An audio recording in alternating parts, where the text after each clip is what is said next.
Hey everybody, this is Grandmaster Ben Finegold here with our weekly sponsored lecture. I want to thank our sponsor this week, Michael Saxton. And also, this is a two-part lecture. So this is part one.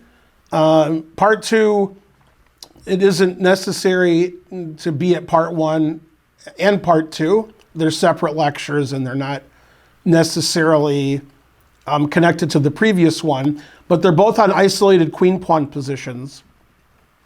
This week, we're going to look at when the isolated queen-pawn works out well for the person who has the isolated queen-pawn, and we're going to explain what the advantages are of that. Next week, we're going to do the opposite. We're going to show isolated queen-pawn positions where the person who has the isolated queen-pawn doesn't fare well.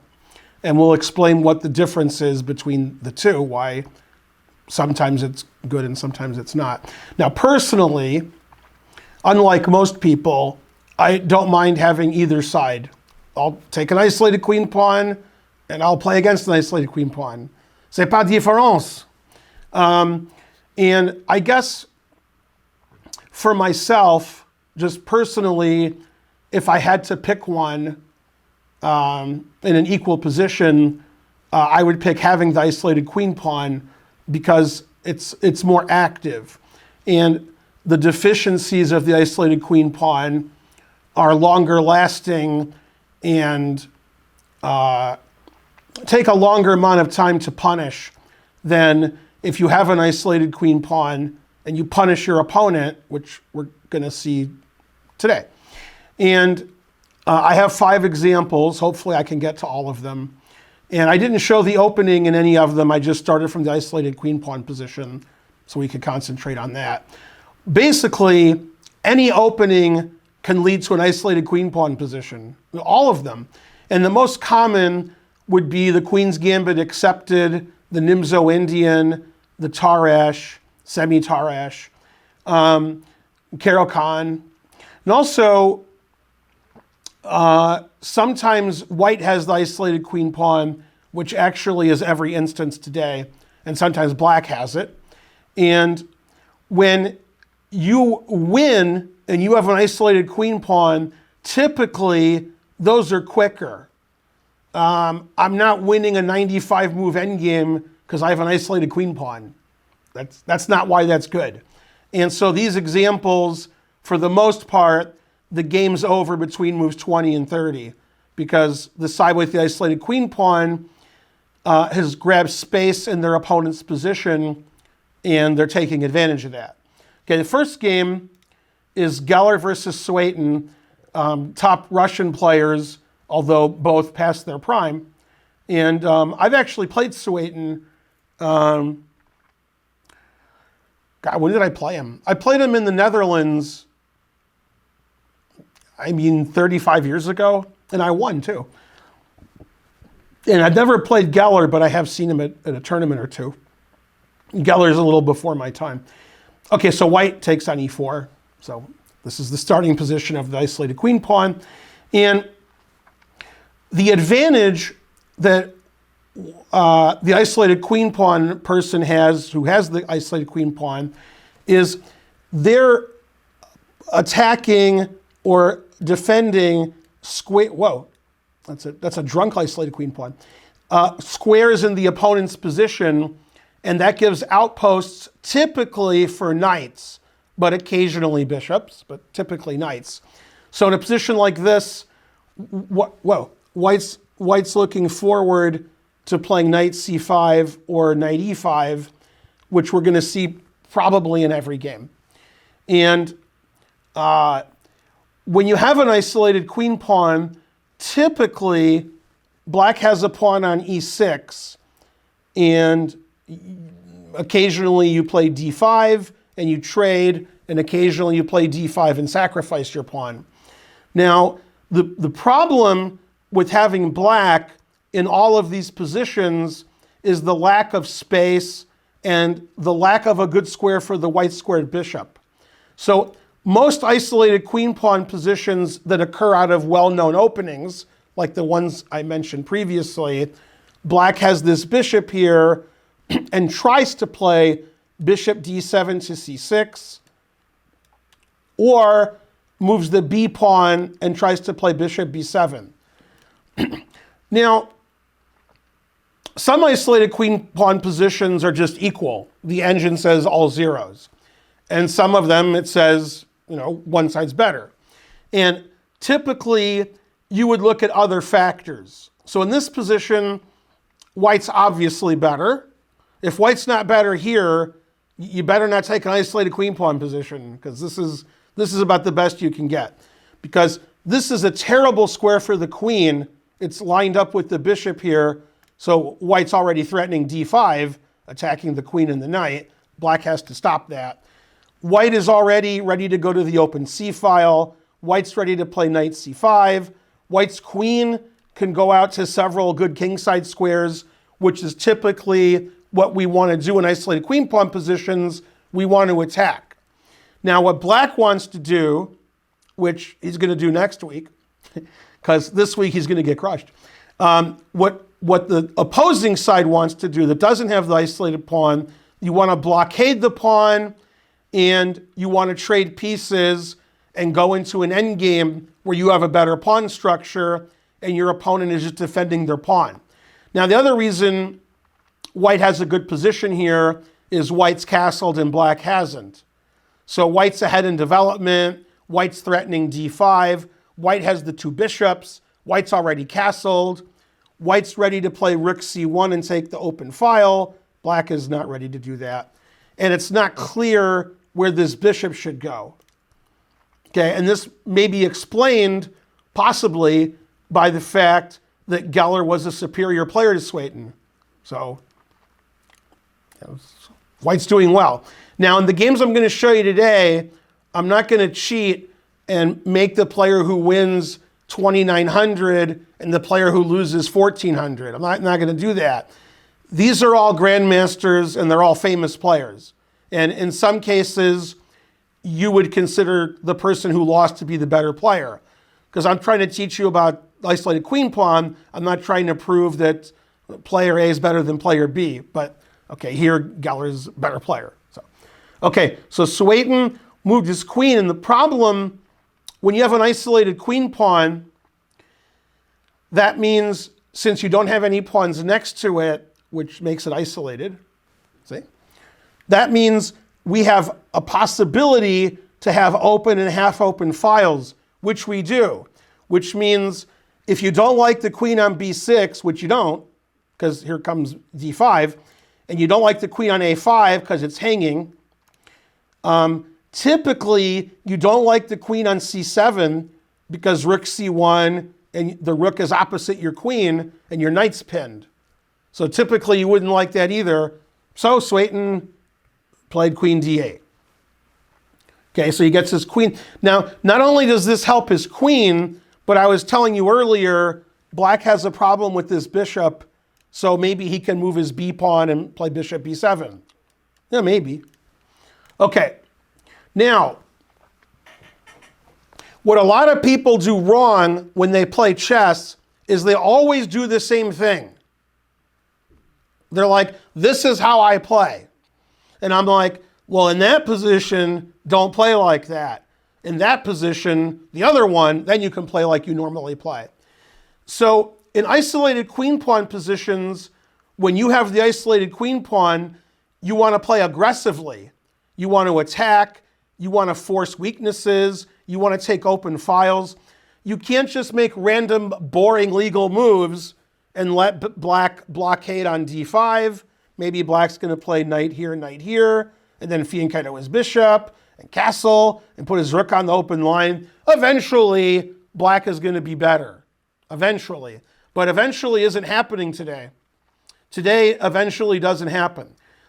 Now, this way of teaching chess, that you have to meet the demands of the position, the best analogy I have is backgammon. Now, of course, if you're watching live, it's unlikely you play backgammon because there's only 5 people here. So maybe one of you plays. But if you're watching on YouTube and this video gets, 25,000 views, then maybe 1,000 of you play backgammon. When you play backgammon, you don't just play the same way every time. Sometimes you race, Sometimes you play a holding game. Sometimes you want a lot of action. It depends how the dice are going and who your opponent is and what kind of game they like, what kind of game you like, what the score of the match is, etc. There's a lot of things going on. You can't just always play the exact same way. And well, since the World Cup started yesterday, when the team is the worst team, I see them trying to draw when it's 0-0. And as soon as the other team scores, then they got to play a little more loosey-goosey. You can't just lose. You have to try to tie it up. Okay? And so sometimes that leads to losing by a lot. And sometimes you tie it up. Okay. So white has to play aggressive and fast and exciting and so forth. Okay. And we're going to see that today. Okay. White played queen h5. Can't get more exciting than that. And since I have the two bishops, one of my bishops has no counterpart. That would be my dark squared bishop. Black doesn't have a dark squared bishop. So if black plays something like g6 without a dark squared bishop, I wouldn't recommend it. Then your dark squares are weak and my bishop's going to come in later and punish you. If you play g6, you'd like to play bishop g7. And you're not going to play bishop g7 unless you under-promote on a dark square, which is not going to happen. So you don't want to play g6, but you can't castle because you get mated right away. And so black has to do something. Okay, so black played knight d5, blockading the isolated pawn, so it can't move. Okay, knight's good on d5. And bishop g5, you can't play f6. First of all, you can't play it because it's my lecture. Never play f6. Second of all, it's illegal. So it's pinned. So queen's going to move somewhere, or we're going to block with a knight and pin our knight. And that's what he did. Didn't find a good square for his queen. And white played rook e1, which makes a lot of sense because the black king is on e8, and we're putting pressure and we're pinning, and black still can't castle. If black can't castle, because he gets mated in 1, then you want your rook on e1. So already black is under tremendous pressure here. Played h6 and said, hey, let's trade some pieces. And then he smiled. And white said, h6 doesn't threaten anything. Your h-pawn's pinned. If you take my bishop, I take your rook. So white played rook a d1, putting his other rook that was on a1 useless in the middle. So now, here's what his plan is. Very simple plan. Eventually, he's going to take the knight. You can't take with the queen, because then bishop takes d5 is going to win immediately. And once you take with the knight, if you ever move this knight, white's going to play d5. And one thing I learned a long time ago in chess is certain kinds of positions and certain openings that lead to those positions have certain key ideas. In isolated queen pawn positions, often playing d5 and either sacking the pawn or trading it is good because it opens the position. And here, white wants the center open because white castled and black's king is on e8. So white's trying to open the center. That means white's going to try to play d5. So the white rook is obviously better on d1 than on a1. And you can see, black really hasn't done much. Since we started, this queen improved, the bishop improved, the rooks improved, and basically, black moved his knights a couple times, so they haven't moved very much, and these didn't move or went backwards. So white's doing a lot of good things, and black is just like being tortured. Okay, and the game ends pretty quickly because white's about to crash through. He played queen d6, unpinning his knight. Now his knight on e7 isn't pinned. Bishop takes knight, as I previously said. Now remember, you can't take with the queen because your e-pawn's pinned, so you lose everything. Okay, so he didn't do that. Took with the queen, with the knight, I just said you couldn't take with the queen. And now, as I said earlier, d5. And we're crashing through in the center, and black's not ready for that. Black's not ready for anything. White's pieces are all perfectly placed. So if I was playing a blitz game and I had the black pieces and I didn't calculate at all, I'm playing blitz or bullet, I'm going to play e5. And I'm going to be really sad that my opponent has a passed pawn and my queen's blocking it and I don't have any counterplay and my e-pawn's weak. But if I don't play e5 in a blitz game, I'm going to get blitzed. I'm going to get just crushed in the center. Okay? He took on d5, which, I wouldn't even consider. I wouldn't, because to me, that looks crazy, opening up the e-file. And I'm sure if he had played e5, his position's still losing. One idea is knight d2 to c4, which looks like it wins pretty quickly. Another idea is to play f4. Another idea is just to move my bishop. I can move it anywhere, like c2, b1, f3, and I'm attacking the e-pawn. There's not really a good way to defend it. Okay, so he took, hoping maybe he'll get 2 or 3 moves in a row and it'll be equal. He'll castle, get his bishop on c8 out, get his rooks in the middle. That's what I call wishful thinking. Okay, bishop takes d5, the knight on e8's pinned, and you can't castle because bishop takes f7 check wins the queen, as you can see. Black's actually having a lot of trouble with his queen because once you play d5 and we trade, all the files are open. And white's queen is safe on h5, but black's queen's just getting attacked by all of white's rooks. Because he can't castle, so he played queen f6.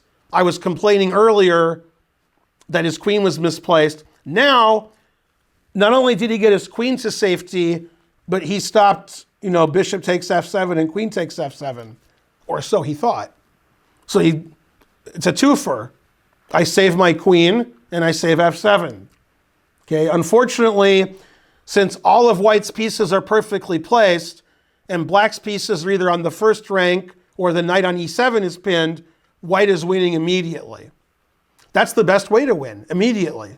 And the game ended in 1 move. The truth hurts. So when the center opens up and your king is still there, good things happen. And he played bishop f7 and the game's over. If you play king f8, white's winning with any move, but rook d8 mate is recommended. So you have to take, and then we have a pretty simple tactic, especially if you're Geller. Geller had a plus score against Fischer, so Geller was pretty good. Is rook d8 check, the king has to take, there's no other legal move, and you lose your queen. And then you get mated soon also. So after bishop f7, he resigned.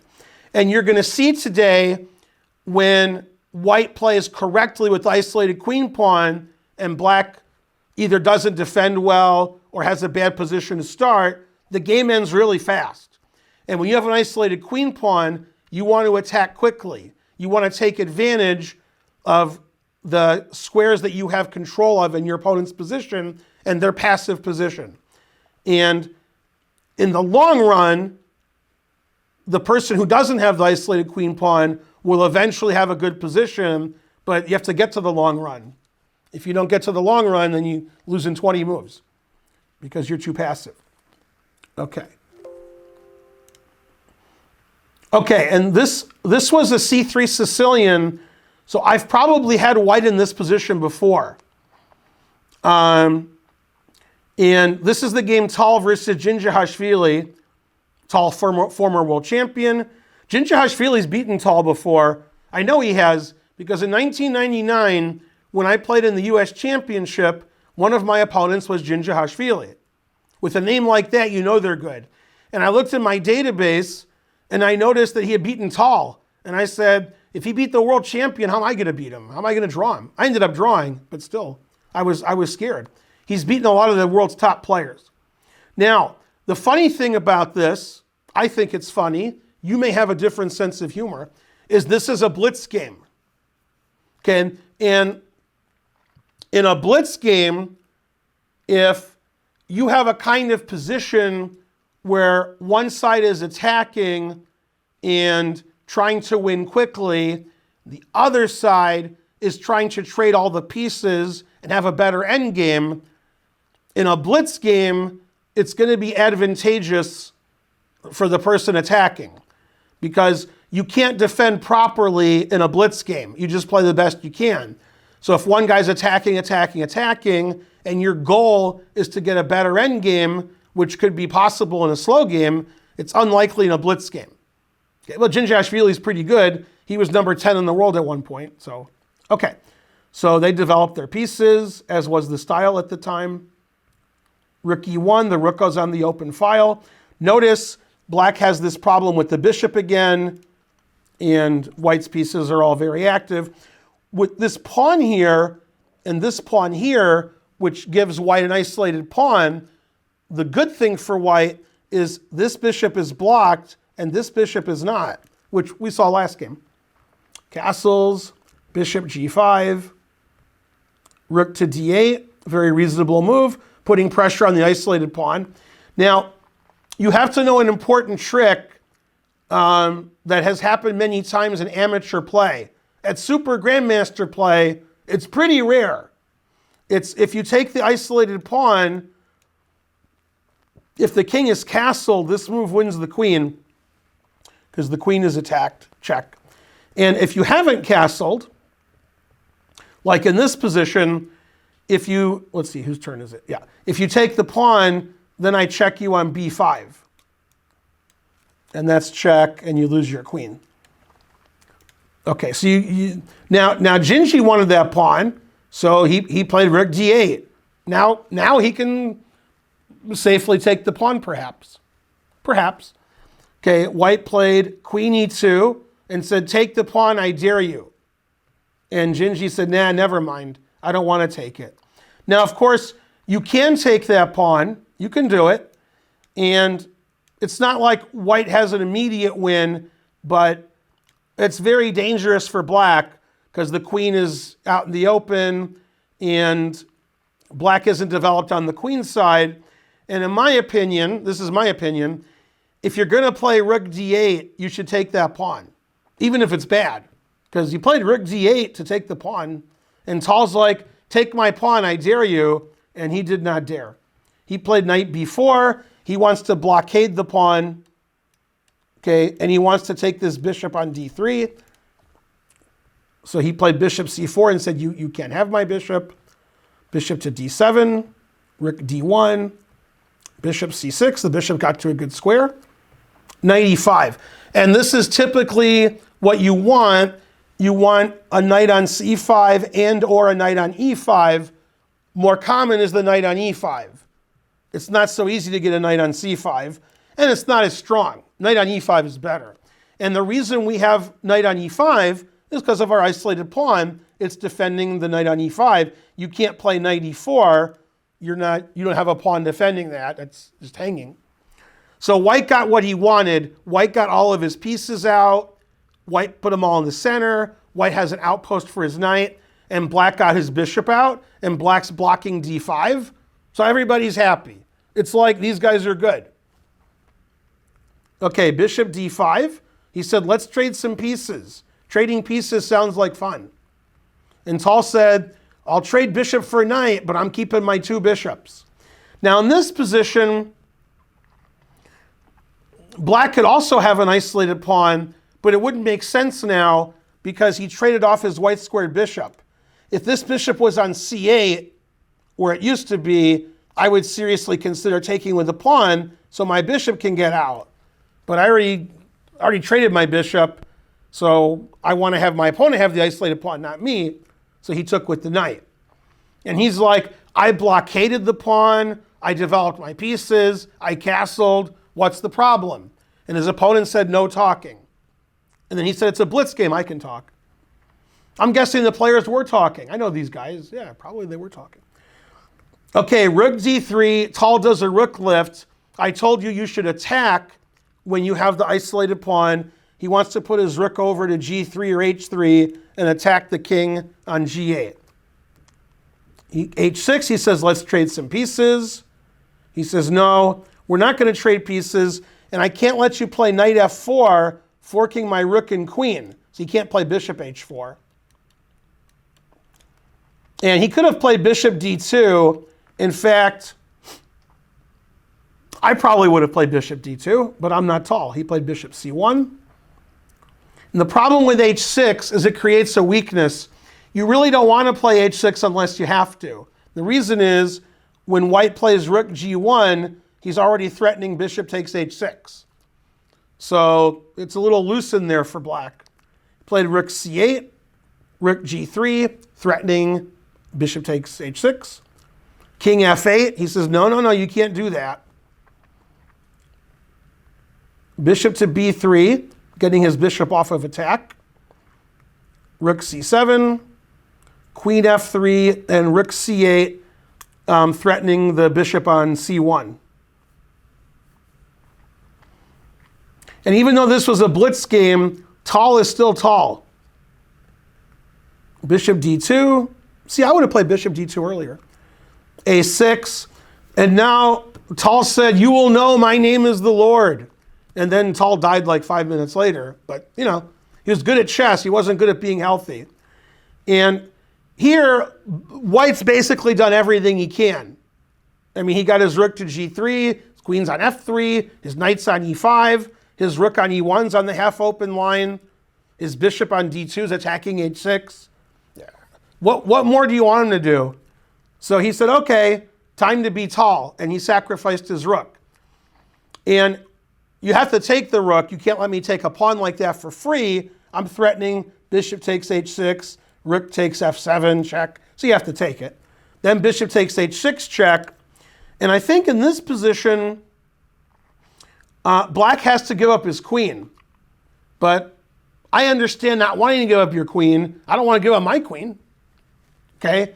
But I think he has to take this. Knight takes f7 check, wins the queen, and black has enough material for the queen, but black's king is pretty iffy. I'm not a fan of black's king, and white has two passed pawns on the king side.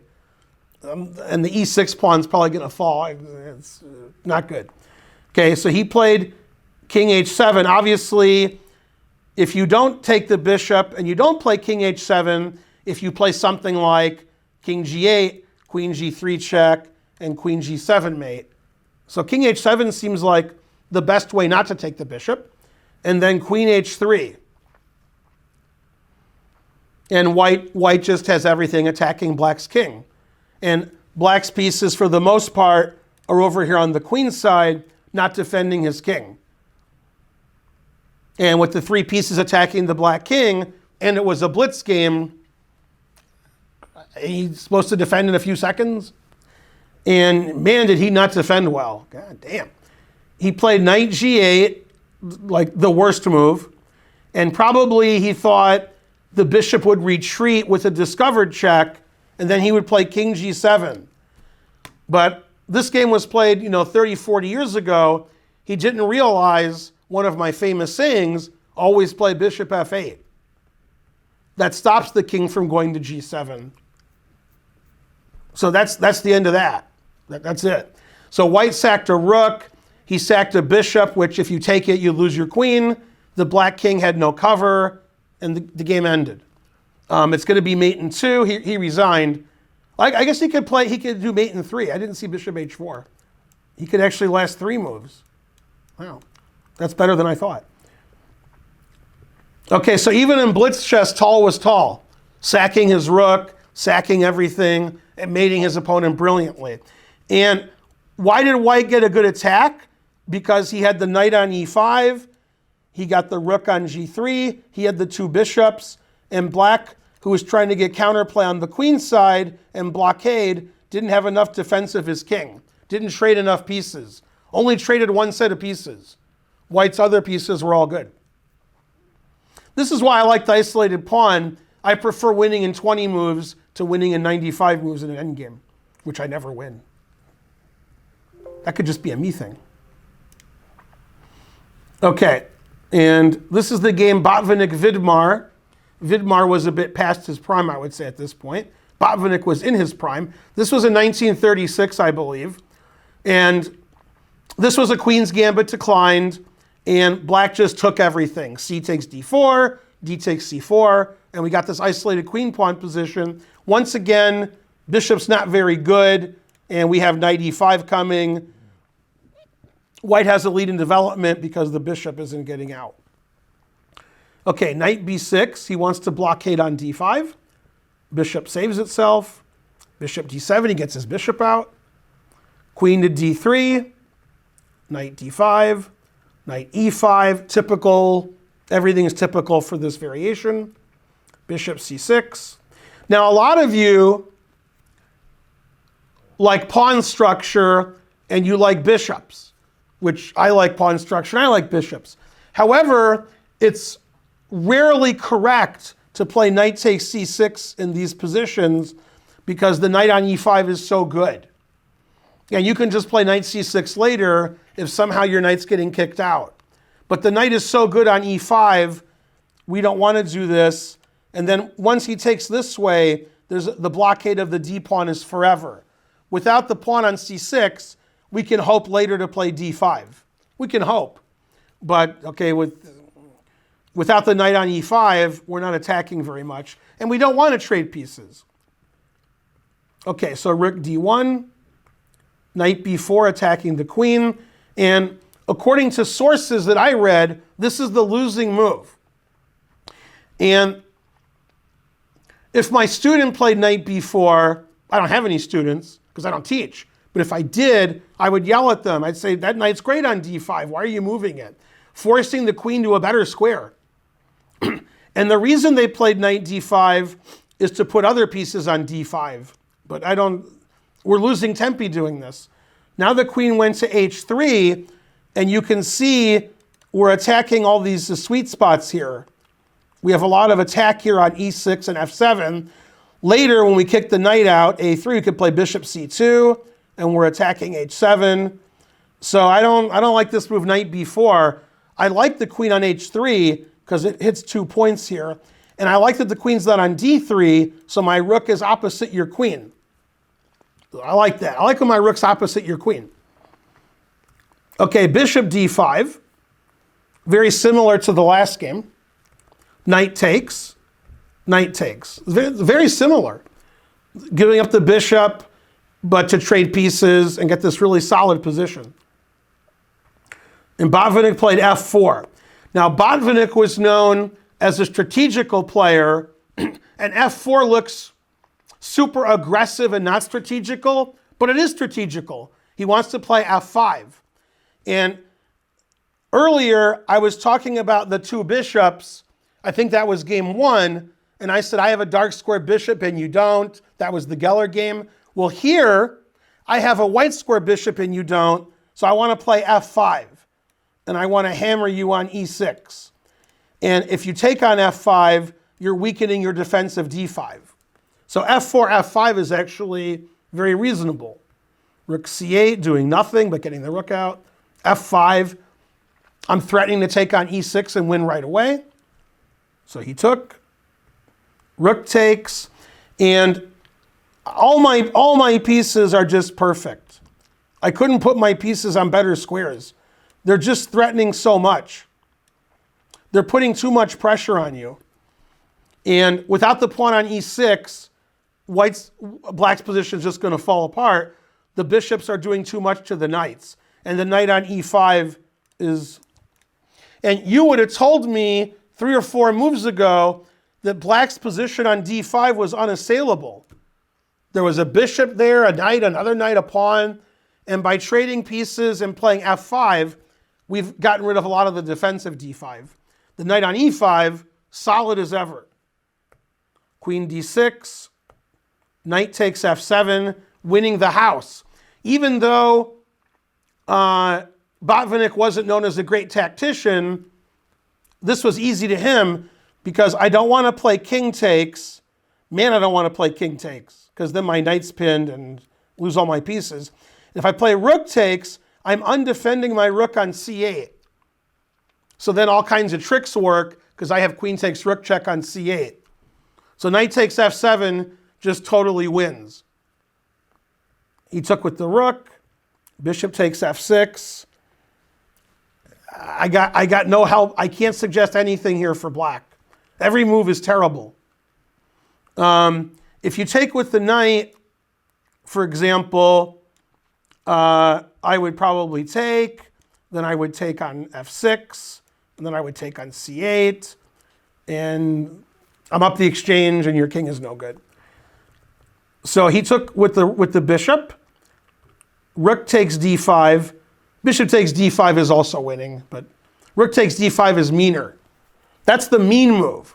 And the reason it's mean is I'm attacking your queen and I'm attacking your rook. So black played a move that saved his queen and saved his rook. Queen c6. Pretty good. And unfortunately, even though d7 looks protected, it's not. Rook to d6, and then after queen d8, rook to d7. Although he could have played rook to d7 first. And if you take the rook on d6, I take the rook check, and this is still pinned. So you're losing a lot of material. So he played rook queen e8, rook d7. Could have played rook d7 the previous move. And then black resigned, because the bishop is crushing you here. And it's funny, black was developed, black blockaded on the d file, on d5, black played rook c8 and got the c file, and white just ran over him. f4, f5, rook f5, knight f7, resigns. And the reason was this knight on e5 was fantastic, which it's always going to be, and the bishop on b3 was great. And when you have the isolated pawn, you have that square e5 for your knight, usually for your knight. Sometimes for your bishop, but usually that's where you want your knight. Go Botvinnik. Okay, this is Bacrot, Bareev, the two Bs. It's not clear who's first alphabetically, but since Bacrot is, he won. This was a Slav, and white played knight h4, and black put his bishop back here. Then black played e5 and took, and we have a different isolated pawn position because instead of this pawn being on e6, which we saw heretofore, it's on c6.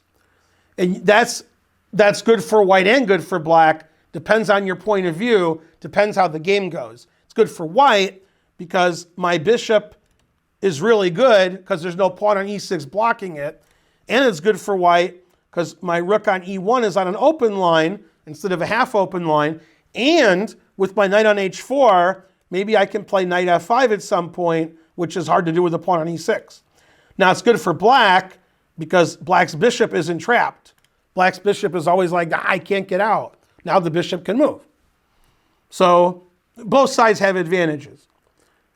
Okay, black castled, white played rook e1, which seemed like they always do. And he played knight a6. Knight a6 is actually the right idea because you'd like to play knight c7 and bishop e6 and trade off those white squared bishops, or put the knight on d5, or both.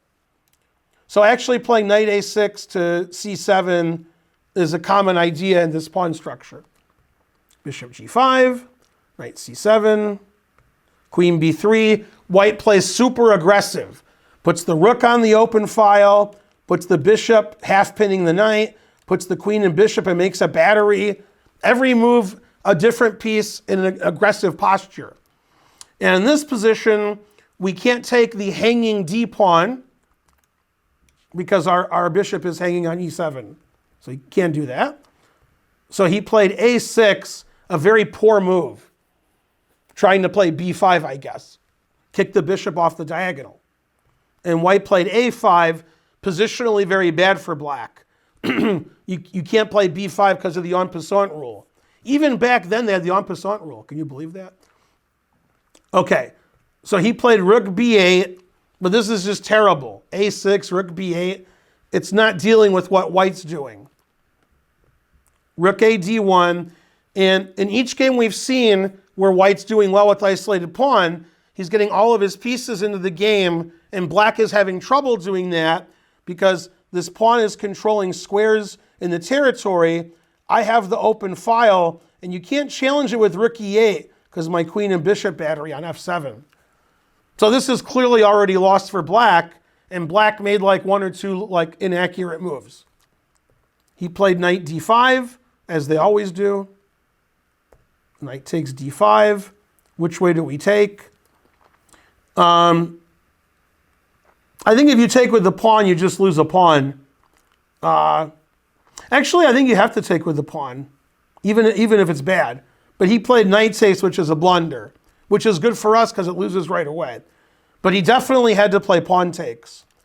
And then, I mean, the advantage of having the isolated pawn, black has an isolated pawn also, and white's much more active.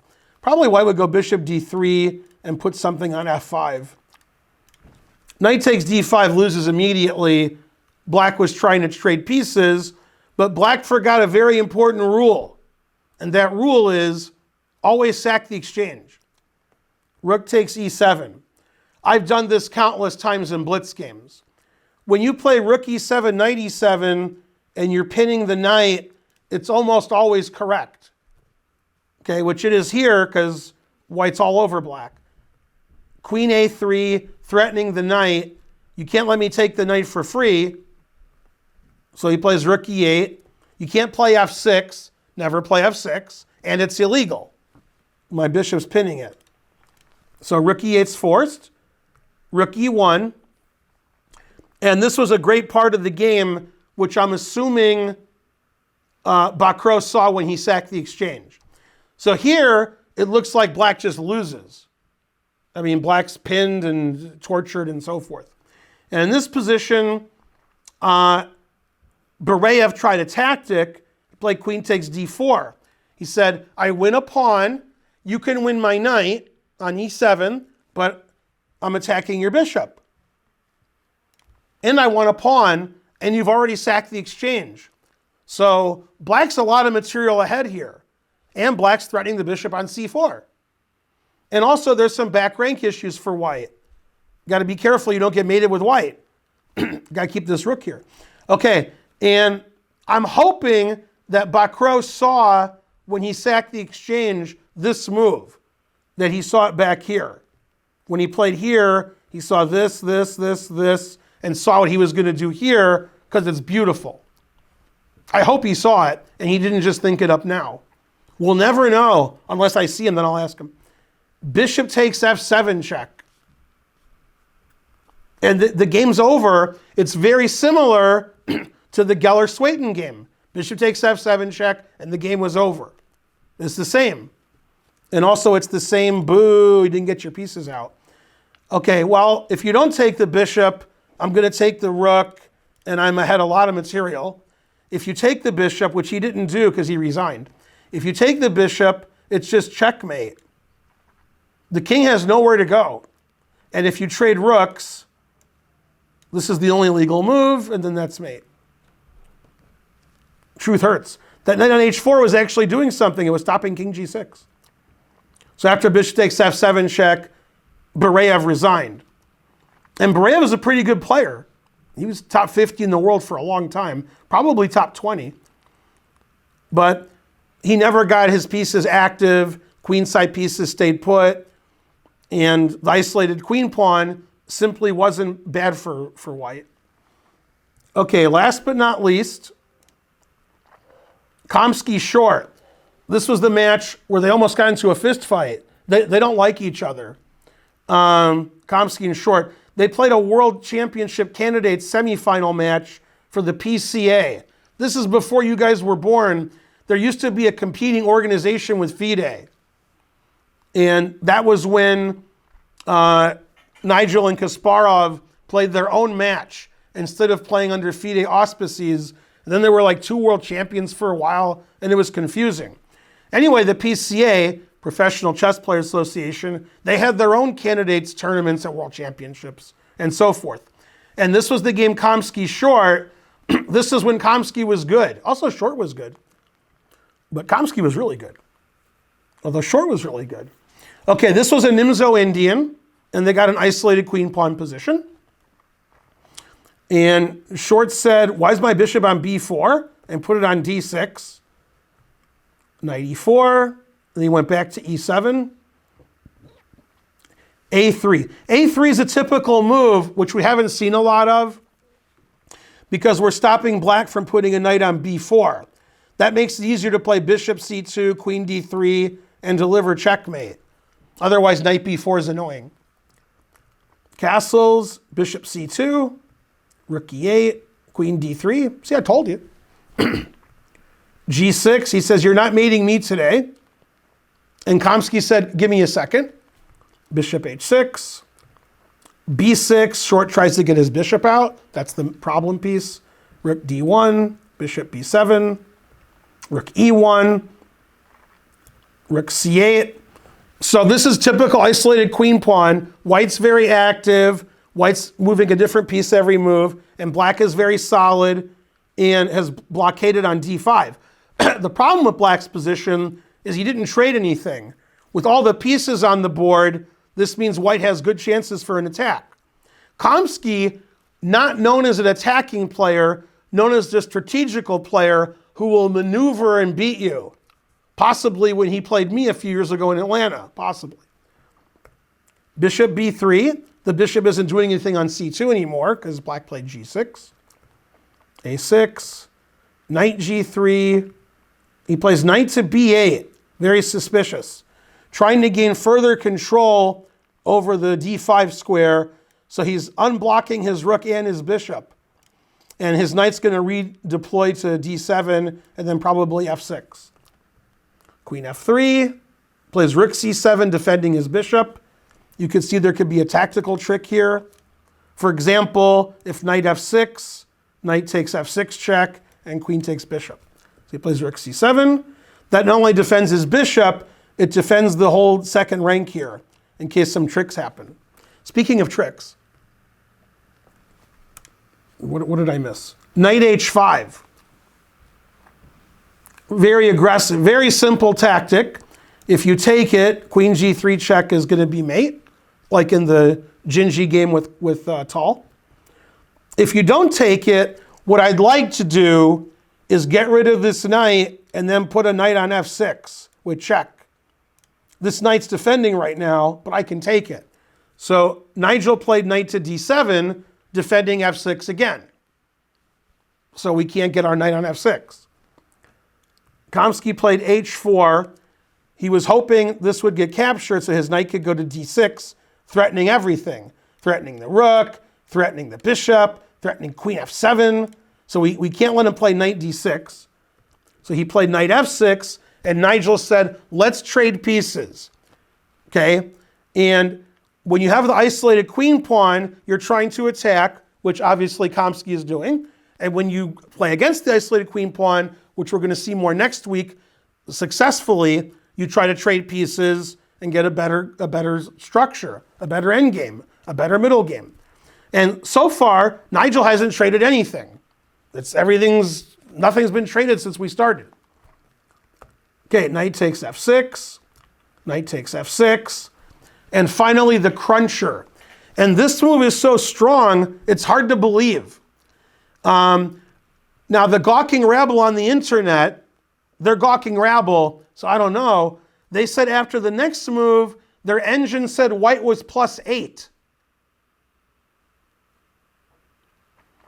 And this is the move you always analyze in isolated queen pawn positions. And this is why you play rook a d1. And this is why you play bishop b3, d5. That cuts off the bishop from the knight on e4. It threatens to take on e6, which would attack your queen, and attack f7, which wins your rook and mates you, so forth. And no matter what you do, you're losing. Nigel lost in 2 moves. So he didn't last very long. Now, the problem that we have here is sort of complicated. If we take with the knight, then we can take with the rook.